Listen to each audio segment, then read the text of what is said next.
Kimberly makin sakit hati, Edward mangkir pemeriksaan.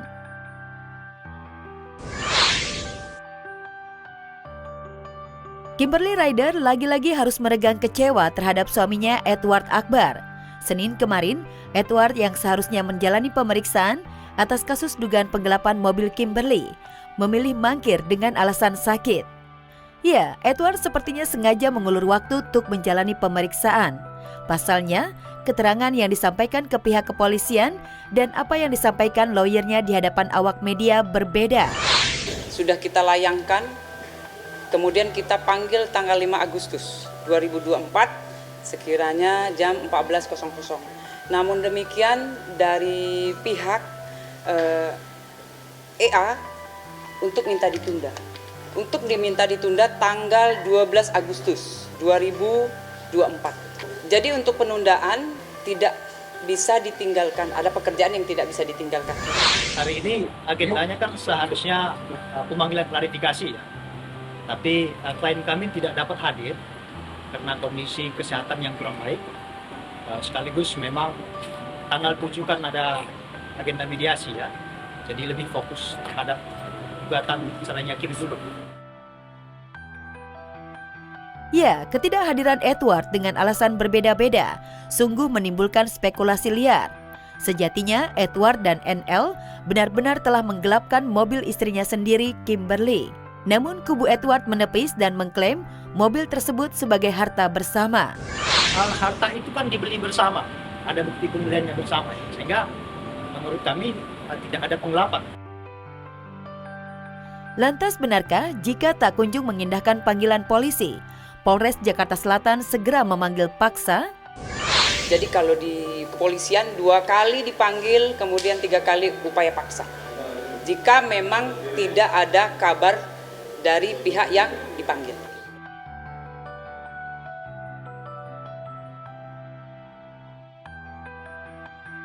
Bukan main penampilan rumah Sarwenda bikin salfok ada kandang ayam. Tuh kagak ada nih sepatu-sepatu. Udah aku tambahin, udah aku kasih tahu yang ini buat duduk, yang ini buat sepatu, ini yang buat duduk tetap buat sepatu. Begitulah kalau rumah pada kenyataannya ya. Aduh, Bunda Sarwenda setelah dikabarkan akan segera bercerai dari Ruben Onsu, makin menyala aja. Dan semuanya serba baru, wajah baru, rumah baru nih. Rumah baru Sarwenda ini memang terbilang mewah karena didominasi warna serba putih. Emang bener sih mewah, tapi kok ada yang bikin salfok ya? Di halaman belakang rumah mewahnya, kok ada kandang ayam? Ini special request dari Onyo, jadi emang banyak banget ayamnya. Dia sih bilang sama aku ada 11 atau 13, kita tanya beneran. Wawan, ayamnya ada berapa? Habis ini aku akan telepon anaknya. Kenapa bisa tiba-tiba 18, dia bilang sama aku 13. Terus katanya ayamnya harus dipasir-pasirin, nggak ngerti lah. Terserah deh.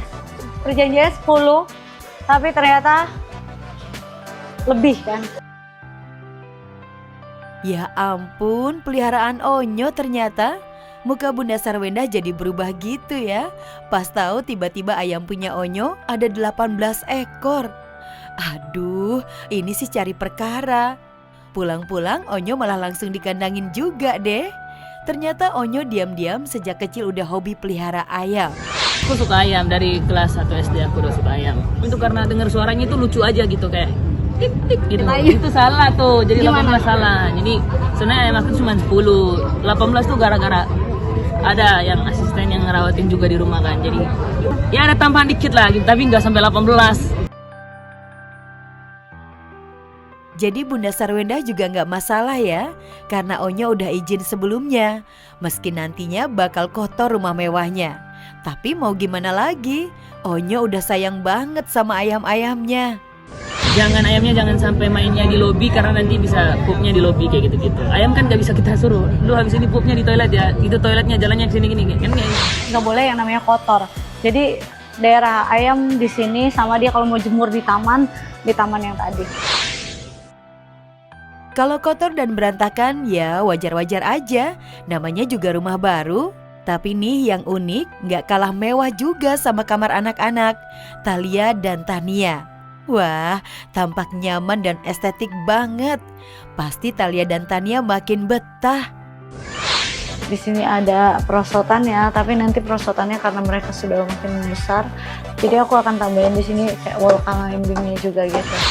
Wall climbing juga. Dan di sini tuh ada kayak tempat buat mainnya Cici gitu. Kalau tadi ini ada perosotan, Cici nggak requestnya.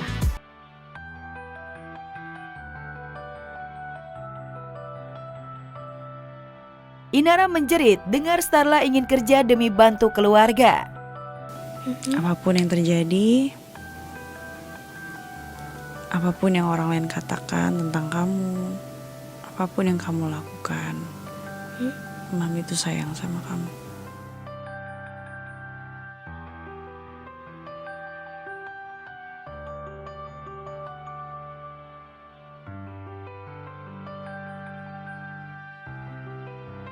Inara Rusli seketika banjir air mata di depan putri sulungnya Starla. Perasaannya benar-benar terkoyak, hatinya menjerit mendengar Starla yang baru berusia 9 tahun siap bekerja keras membantu dirinya mencari uang untuk memenuhi kebutuhan keluarga. Ungkapan Starla benar-benar membuat Inara kaget tak menyangka. Anak seusia Starla benar-benar seperti orang dewasa, ingin meringankan beban tanggungan hidup Inara sebagai orang tua tunggal.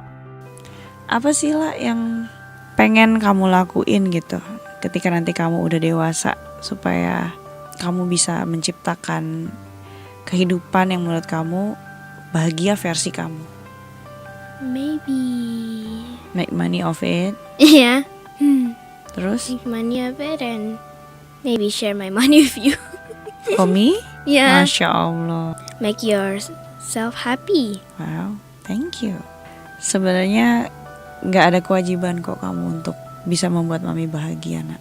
Karena bahagia itu berasal dari diri kita, nak. Kita yang punya kontrol untuk bisa membahagiakan diri kita, bukan orang lain. Bukan tugas kamu untuk bahagiain Mami, bahagiain Daddy, atau siapapun itu. Okay. Tugas kamu itu dari Allah sebagai anak adalah berbuat baik terhadap orang tua, and that's it.